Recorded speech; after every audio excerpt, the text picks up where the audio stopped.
pois não me envergonho do Evangelho, porque é o poder de Deus para a salvação de todo aquele que crê, primeiro do judeu e também do grego, visto que a justiça de Deus se revela no Evangelho, de fé em fé, como está escrito, o justo viverá por fé.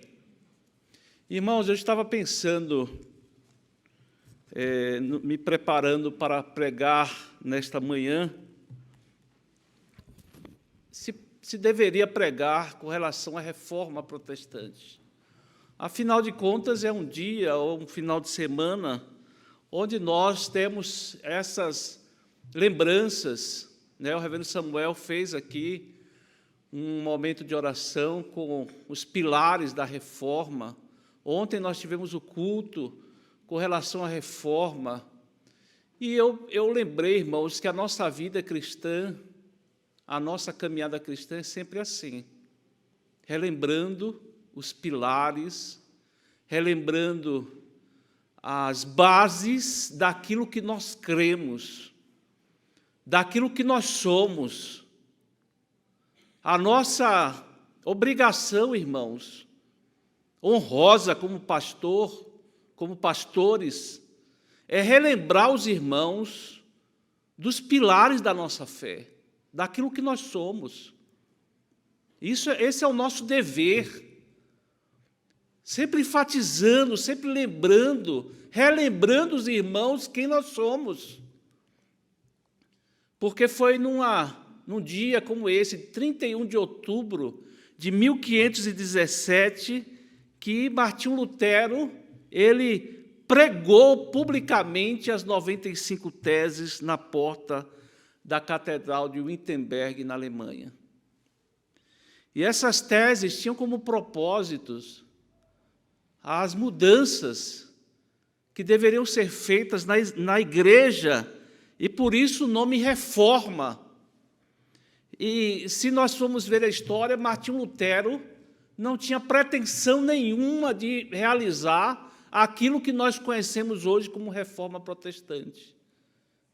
Ele não tinha ideia de que tomaria esse vulto todo, toda essa transformação que houve não somente na Alemanha, não somente na Europa, mas em todo o mundo. Para alguns, Lutero era um monge renegado. Mas hoje, irmãos, para nós sabemos que foi o homem um instrumento de Deus para o Senhor mesmo fazer transformações necessárias, tão necessárias naquela época. E nós sabemos, irmãos, que conta-se que muita coisa mudou na vida daquele monge. Nós sabemos, irmãos, que foi lendo este texto que nós lemos, Romanos, capítulo 1, versículos 16 e 17, que Lutero, ele foi transformado, ele foi mudado pelo Senhor para que ele fosse impulsionado, fosse levado a realizar aquilo que ele realizou. E nós sabemos, irmãos, que aquelas teses propondo mudanças severas, mudando coisas que estavam trazendo aberrações mesmo para a igreja. E Lutero, ele foi coagido, ele foi chamado, e nós sabemos pela história, na dieta de Worms, intimado, coagido, a desmentir aquelas teses, a desmentir os seus escritos, e nós vemos Lutero defendendo corajosamente, arriscando a sua própria vida pelas suas convicções. Eu estava pensando, irmãos, veja, um homem, ele está disposto a morrer por aquilo que ele acredita. Ele estava disposto a morrer pelas suas convicções. Que convicções, irmãos? Que convicções eram estas? Ele mesmo responde, diante daquelas autoridades que estavam ali coagindo, ele diz: a menos que possa ser convencido pelas Escrituras e por claros argumentos, visto que não creio no Papa, nem nos concílios, é evidente que todos eles frequentemente erram e se contradizem. Prestem atenção, irmãos, ele diz: estou convencido pela Santa Escritura. Minha consciência está cativa à palavra de Deus. Não posso e não me retratarei, pois é inseguro e perigoso fazer algo contra a consciência. Esta é a minha posição. Não posso agir de outra maneira. Que Deus me ajude. Amém. Ele estava disposto, irmãos, a morrer defendendo as suas convicções. E a partir de então nós sabemos que ele entrou abertamente em conflito com a igreja e acabou sendo excomungado em 1520 pelo Papa Leão X. E devido a esses acontecimentos, Lutero ficou temendo a sua vida. Ele ficou exilado em um castelo por cerca de 1 ano. E durante esse período, irmãos, trabalhou na tradução da Bíblia para o alemão, resultando na impressão do Novo Testamento em setembro de 1522. E eu quero trazer aqui, irmãos, o nosso tempo na manhã é escasso, mas eu gostaria de lembrar pelo menos 3 itens que Lutero defendia. Ele defendia, por exemplo, que as Escrituras eram a suprema autoridade de norma e fé. E essa defesa, essa convicção de Lutero contrariava a igreja naquela época, os dogmas, as doutrinas criadas pela igreja, porque para a igreja católica, naquela época, os dogmas, as ideias humanas elas eram niveladas ou eram mais importantes do que as Escrituras. E Lutero foi contra isso. Paulo, escrevendo ao seu filho na fé, o pastor Timóteo, o jovem pastor Timóteo, ele diz: toda a Escritura é inspirada por Deus e útil para o ensino, para a repreensão, para a correção, para a educação na justiça, a fim de que o homem de Deus seja perfeito e perfeitamente habilitado para toda boa obra. Que dias gloriosos, irmãos! Que dias gloriosos quando o homem retornou ao entendimento de que deveria viver para a glória de Deus. E para isto as Santas Escrituras bastavam. As Santas Escrituras nos bastam, irmãos, para uma vida santa, para uma vida agradável a Deus. São os ensinamentos necessários para uma vida santa. Sexta-feira eu estive numa reunião da Sociedade Bíblica do Brasil. A sociedade promoveu um café com pastores de várias denominações para um culto, e um café, e ao mesmo tempo falando sobre as realizações da Sociedade Bíblica do Brasil. E somente vou dar aqui algumas informações que eu achei bastante relevantes. A primeira é que eles estão com o objetivo, para o 2º domingo de dezembro, distribuir 1 milhão de Bíblias. E isso partiu de uma coisa muito interessante, irmãos. Um americano, ele chegou para a Sociedade Bíblica e disse: olha, eu quero distribuir 1 milhão de Bíblias para a África. E ele disse assim, ó, eu gostaria de ter o Novo Testamento inteiro, o livro dos Salmos e o livro de Provérbios.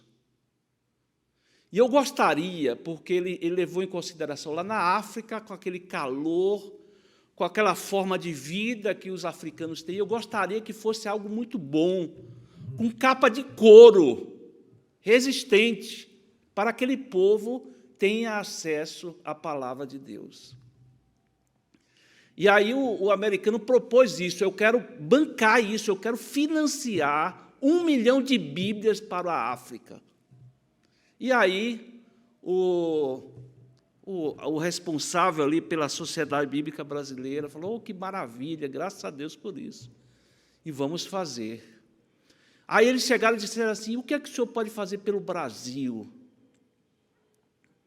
O que é que o senhor pode fazer, ajudar para o Brasil? Aí disse que o americano fez lá umas contas, pediu um tempo para pensar e disse o seguinte, olha, eu vou doar 350 mil Bíblias para o Brasil.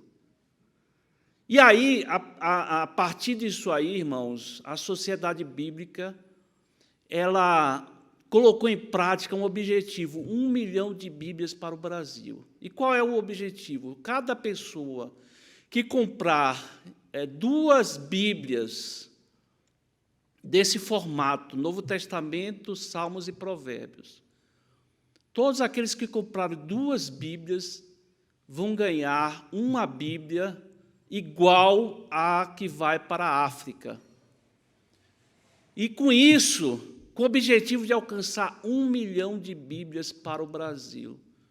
E ele, então, a Sociedade Bíblica, quem sabe a nossa igreja, né, não faz uma campanha nesse dia para que não fiquemos, como geralmente fazemos, somente entre nós, comemorando esse dia, mas, quem sabe, uma campanha para levar Bíblias para fora. Porque esse é o instrumento, irmãos, que Deus usa, é a palavra de Deus. É a palavra de Deus que muda. Eles estavam falando também com relação ao trabalho que eles fazem. Eles distribuem Bíblias para os presídios. Porque eles sabem, irmãos, que é um meio de transformação de vidas. Vidas são transformadas pela leitura da palavra de Deus. E eles falaram também, eu acho que vale a pena ressaltar, com relação à Bíblia em braille. Bíblia em braille, os cegos, irmãos, e no momento lá, foi muito interessante, ele levou uma cega, uma irmã cega, para ler a Bíblia em braille. Pegaram o Salmo 100 e ela começou a ler, passando o dedinho ali sobre aqueles pontinhos, lendo o Salmo 100 em braille. Sabe quanto custa uma Bíblia em braille, irmãos? R$ 4.900 uma Bíblia em braille para produzir. Sabe por quê, irmãos? É o livro mais lido no mundo. É o livro que deve ser mais valorizado por nós, no sentido de lermos a Bíblia. Hoje nós temos Bíblia de todas as formas, online. Nós temos Bíblia da mulher, Bíblia do homem, Bíblia de todas as maneiras, irmãos, de todas as formas. E muitas vezes, irmãos, ela é deixada no canto. Ela não é valorizada. E essa foi uma das grandes lutas da reforma. Colocar a Bíblia na mão das pessoas, para que elas mesmas tivessem acesso. Outro ponto que Lutero defendia é que a salvação do pecador é somente pela graça de Deus. Não era através de indulgências, não é através de obras. Nós não merecemos a salvação, irmãos. É graça de Deus. Se você está aqui, se você entende, se você se reconhece como crente, reconheça que você está nesta condição de filho de Deus Porque Deus te amou, mesmo você não sendo amável. Paulo enfatiza essa crença fundamental da fé cristã na sua carta aos Efésios, capítulo 2. Porque pela graça sois salvos, mediante a fé. E isto não vem de vós, é dom de Deus, não de obras, para que ninguém se glorie. Veja a afirmação que o apóstolo Paulo faz nesse texto que nós lemos, na sua carta aos Romanos. Visto que a justiça de Deus se revela no Evangelho, de fé em fé, como está escrito, o justo viverá por fé. Foi, como eu disse nesse texto, que Lutero exclamou: agora eu vejo aberta a porta do paraíso. E nós, irmãos, devemos reconhecer que temos acesso à vida eterna. Nós temos a certeza da vida eterna, dos portões abertos para nós, dos portões do paraíso, por causa da graça de Deus na nossa vida.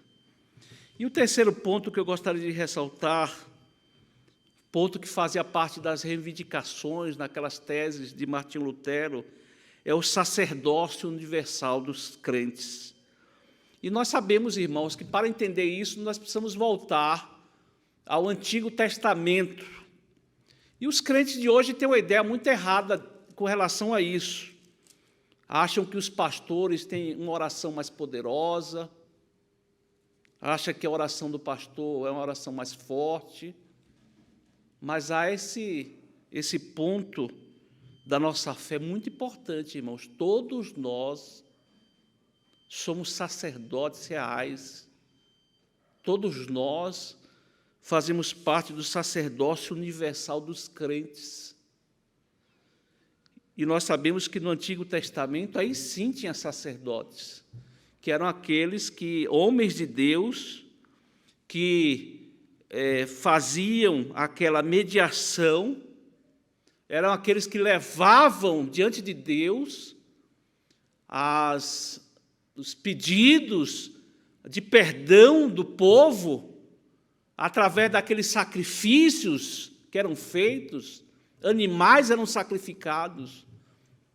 Mas nós sabemos, irmãos, que depois que Jesus Cristo realizou o sacrifício único e cabal, único e eficaz, não há mais necessidade de nós fazermos sacrifícios nenhum, irmãos. Não há necessidade de mais missa. Cada evento é um sacrifício, porque Jesus já realizou o sacrifício suficiente, eficaz. E com a morte de Jesus, os escritores da Bíblia registraram que o véu, aquele véu que separava, ele foi rasgado do alto para baixo. E agora, irmãos, nós temos acesso ao Pai. Você tem acesso ao Pai através das suas orações. Você pode, em nome de Jesus, falar com o Criador do universo. Agora, através das suas orações, você pode falar com o soberano Senhor que governa o mundo inteiro, o universo. E você pode se dirigir a Ele através das suas orações.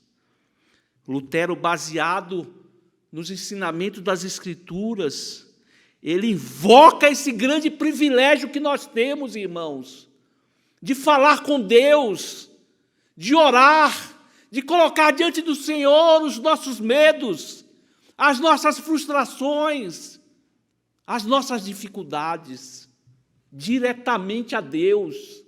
Que coisa maravilhosa, irmãos. Que coisa maravilhosa. O apóstolo Pedro, na sua primeira carta, capítulo 2, versículo 9, ele diz: vós, porém, sois raça eleita, sacerdócio real, nação santa, povo de propriedade exclusiva de Deus.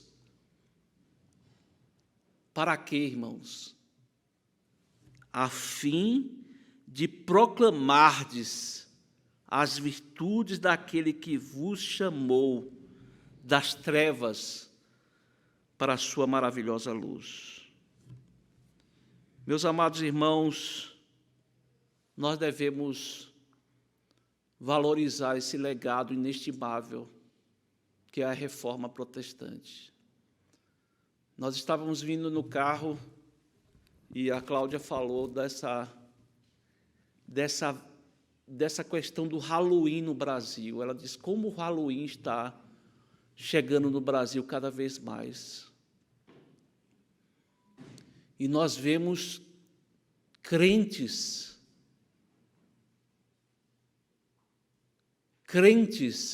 ressaltando determinadas coisas do Halloween.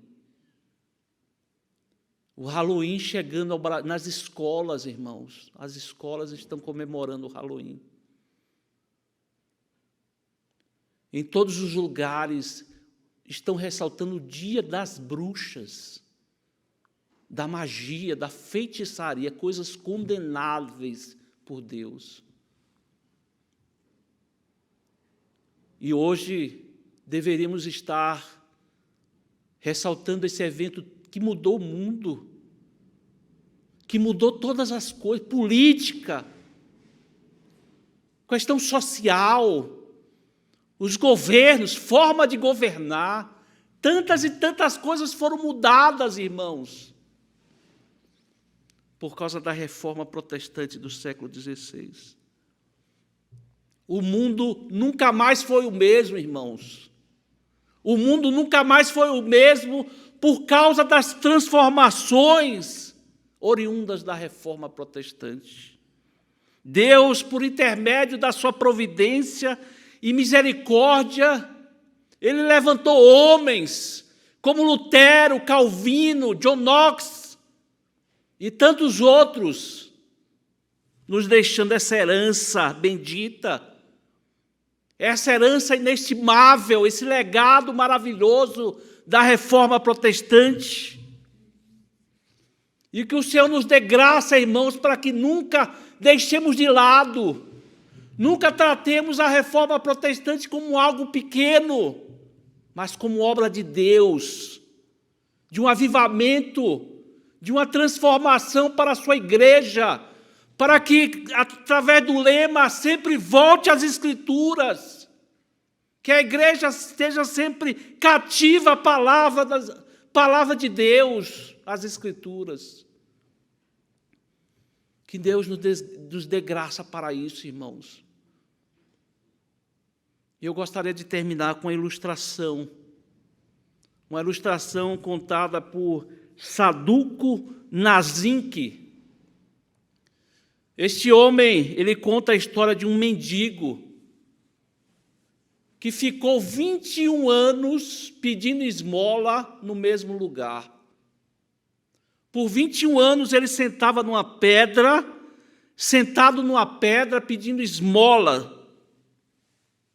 E esse homem morreu, esse mendigo. E as pessoas ali da cidade que o conheciam, eles falaram assim: onde nós vamos enterrar esse homem? E aí a cidade resolveu que ele deveria ser enterrado ali onde ele ficava, onde ele ficou por 21 anos. E aí resolveram fazer um túmulo ali. E aí removeram a pedra para ali fazer um túmulo. E quando removeram a pedra, havia ali um tesouro. Por alguma situação nobre, em período de guerra, por alguma razão, ele escondeu ali um tesouro, pedras preciosas. Pedras preciosas estavam ali. E as pessoas tiraram então o tesouro e ali aquele homem foi enterrado naquele lugar. Aquele mendigo, irmãos, ficou mendigando, sentado, por 21 anos, em cima de um tesouro. Amados irmãos da Igreja Presbiteriana Betel, irmãos da Igreja Presbiteriana do Brasil, evangélicos do Brasil inteiro, nós temos um tesouro, irmãos. Nós temos um tesouro. E muitas vezes vemos igrejas, pessoas procurando coisas pagãs, misticismo. Nós temos um tesouro inestimável, que deve ser sempre lembrado, deve ser sempre evocado, para que tenhamos uma teologia sadia, uma caminhada conforme as Escrituras Sagradas. Que Deus nos abençoe, irmãos. Amém.